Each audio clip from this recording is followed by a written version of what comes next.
Yo, Top Billin. All right, Top Billin. The game for me this week, I'm checking out the University of Georgia going against Tennessee.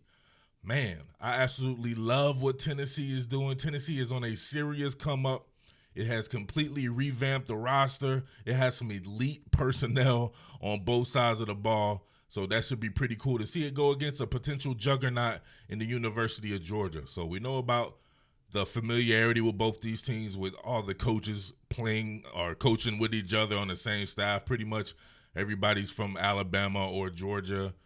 So those guys really know the ins and out of each other's schemes for the most part, right? You got some different stuff going on with the University of Georgia with Todd Monken coming in and running his scheme, but definitely a lot of familiarity with the personnel being used. But, man, you talk about strength on strength, good on good and stuff like that. The damn offensive line for the University of Tennessee is the most talented offensive line in the country, right, which is usually said about the University of Georgia. However, this particular season, maybe next season as well, Tennessee has that on lock, man. Those boys are doing big things right there. And they have a little depth along the offensive line as well. Georgia's offensive line is very good as well, but Georgia's defensive front, you could say perhaps is the best in the country. It's lived up to the billing thus far, right? It has top billing, and it has lived up to that thus far. This is what people are going to say, right? I'm going to use this platform right here to focus on the University of Tennessee. I got plenty of Georgia content. You guys can check that out there, but I love the University of Tennessee. I love the coaching staff, and I want to see Tennessee come back and be what it was back in the day when I was a kid, and I was a complete stand for the University of Tennessee. Everybody knows that Peyton Manning is my all-time favorite player, but, man, I love even the teams following that with T. Martin and those guys, and Jay Graham and Travis Henry and Al Wilson, all kinds of guys there, man. Those boys were doing the most over there. So eventually it will get back to that. You got to think about it, man. If you're a young kid, if you're 18, 19 years old, you've never seen Tennessee good. There was that one particular point in time, if the University of Tennessee was getting off that bus, your ass probably needed to have your draws checked because you didn't want to go against those guys. They were always laced with elite talent, premium talent, and were always coached up as well. So Georgia is that now, I would say, obviously along with a few other teams, right? As far as the SEC East goes, Florida is lit. It's a college football playoff contender. Georgia's a college football playoff contender. Tennessee is on the come up, could very well be that here in the next season or so. So do I expect Tennessee to beat the University of Georgia? I expect Georgia to win this game. I really do. However, I wouldn't be surprised if Tennessee won. It wouldn't like I would be shocked. I think Tennessee is that good. I think the way that they match up, depending on who comes and shows up, who has a good game plan, you just never know. If you look at the University of Georgia's first game against Arkansas, it's hard to tell which is which. Was it the Auburn game or was it the Arkansas game? So we've seen Arkansas's defense against Mississippi State hold its own, right? They won the game. Definitely did a lot better than LSU did against Mississippi State's offense. So maybe Arkansas has a really good defensive line of scrimmage and was able to really get after those guys, and they couldn't get off on the run game. Pressured the passer, did some stuff like that as well. Auburn, yeah, they had a number 7 biased name, but come on, let's be for real here. That's just dumb preseason rankings. If they rank these teams after the first 3 or 4 games, we could get a true ranking. Auburn is not good. Auburn is not talented. Auburn has a few pieces on there that are talented, but overall, that's one of the least talented Auburn teams I've ever seen. So hanging your hat on that win and thinking that all of a sudden that everything's cured, I'm not so sure about that. We will definitely see next week against Alabama. Well, Tennessee will be a pretty good test as well. So with that being said, man, let's get to some of the things from Tennessee here that kind of stands out for me, all right? What more can I say? Top Billin. All right, I wanted to show this, not going to run it as a player or anything. Just wanted to show you the varied approach from offensive coordinator Jim Chaney, who was Georgia's coordinator 2 seasons ago. So imagine that. Georgia fans poo-pooed on him. The very next guy they got after him was completely trash dookie. So, and they wasted a year. Probably could have been a lot better year for them if Jim Chaney were still there. However, if you see this right here, Chaney working a varied approach, it looks nothing like when he was doing at Georgia. You know why? Because Kirby Smart is the offensive coordinator for his own team. He dictates what he wants his guys to run. So Chaney was just doing what Kirby Smart wanted him to do. Chaney has a spread background. He's just versatile enough to where he can run gap schemes. He can run definitely spread alignments, divider alignments, constricted formations, reduced splits, everything. He has everything in his playbook. Like, he has to have the biggest playbook out of everybody, right? Pause. So you can see right here, this is different. Look at this stance here by Jared Guarantano here. It looks like he's at pistol depth. That's mad different there. He's working out of, looks like 10 personnel here. You see a numbers grip here. It's 3x2, but they're still kind of stacked off. Just a whole bunch of things like that. So you can expect a ton of variation from Jim Chaney in Tennessee on Saturday. All right, going to have a smash concept going on right here with freshman Jalen Hyatt. He's getting vert here, inside fade. Then I believe you have Velus Jones here, quick curl. They can't be afraid to take these shots. That's something about Jim Chaney because he wants to play turnover-free ball. Can't be afraid to take these shots and maybe get behind the sticks or whatever like that. Got to do it on first and second down, not just on third down, because he has some guys who can go get it. Jalen Hyatt right here has looked damn good on the young season. So is a guy like Brandon Johnson. See him, boom.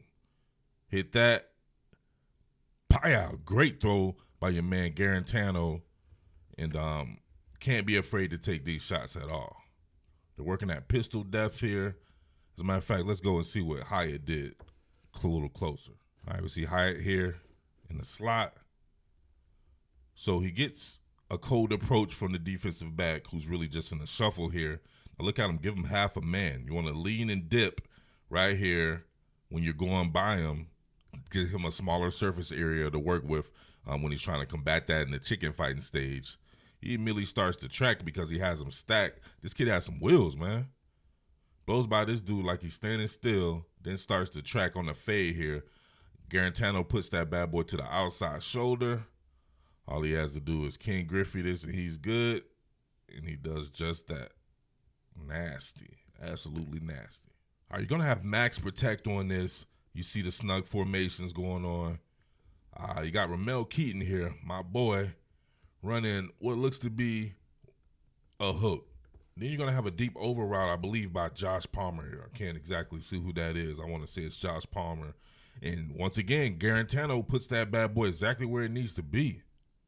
Front-facing play action fake, gets depth, almost like a slide protect with how he rolled out there. Launches, look at the product placement. Oh, right over there. Is that Jared Guarantano from 15 years ago? Let's be real. Jared Guarantano old as hell. My man was playing with Brent Schaefer and Eric Ainge and all kinds of people back then, man. How the hell is he still on campus? All right, so this is going to be the main event of the evening for me, seeing Tennessee's offensive line versus Georgia's front seven. Now, man, like this is like some NFL stuff, right? When you think about Georgia with Jordan Davis and a young cat like Jalen Carter and Malik Herring and some of the outside linebackers they have, like Adam Anderson and Jermaine Johnson, Nolan Smith, Azeez Ojulari. Like, they have a lot of dudes. Monty Rice in the off ball, Quay Walker, and Kobe Dean. That's hard, right? That's about as good as it gets in all of college football. This is as good as it gets in all of college football too, though, right? Check this out right here. Just the guys on your normal front right here. Wanye Morris, 5-star, right? To me, potentially could be a top 5 pick here in a couple of years, depending on how it shakes out right there. Trey Smith, first-round draft pick, senior right now playing guard. Probably could be a tackle at the next level, could stay guard or whatever. Brandon Kennedy, our rock-solid center, 300-pound cat right there. We're talking about probably 320 right here for Wanye, 330 for Trey Smith, 300 for Kennedy. Then you have Cade Mays.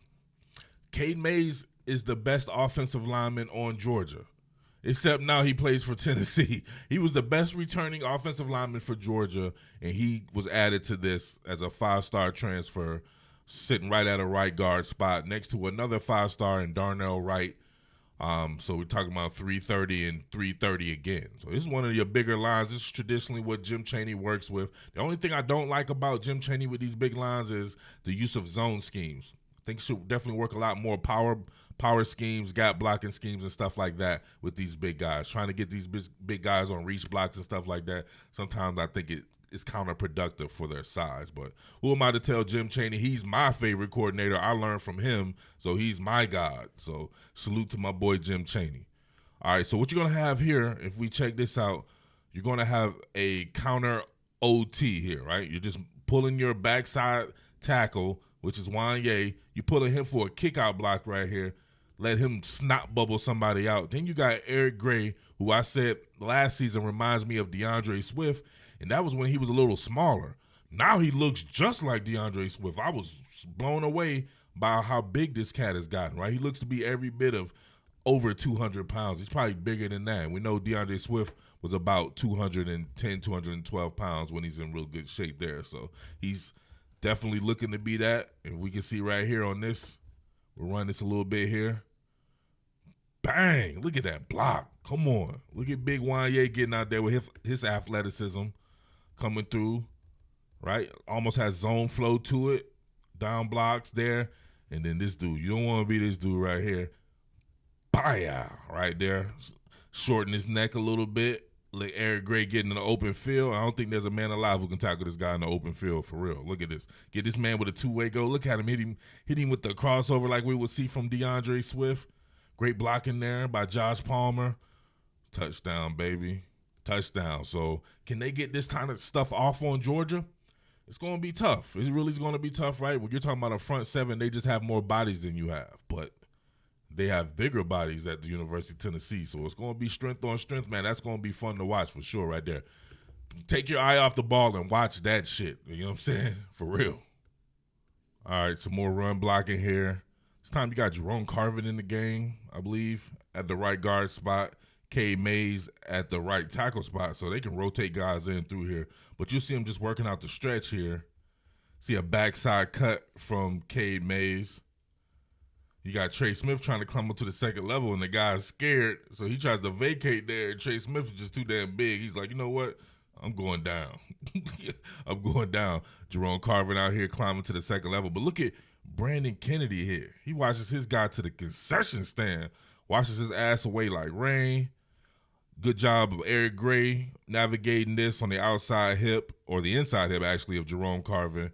Lowering his shoulder pads, getting the job done there. Tennessee's going to have to be able to have some semblance of a run game, man. It's going to be tough to run the ball against Georgia, but you at least have to stick with it and keep them honest, so then they can't dedicate those extra bodies to the passing game. So that would just be how I would play it. Still got to run the ball a little bit. It's going to be difficult, but you may be able to break something, but you just never know because we have not seen Georgia play against an offensive line like Tennessee has, right? Arkansas, I don't think has personnel like that, and Auburn has one of the worst offensive lines I think I've ever seen, seriously.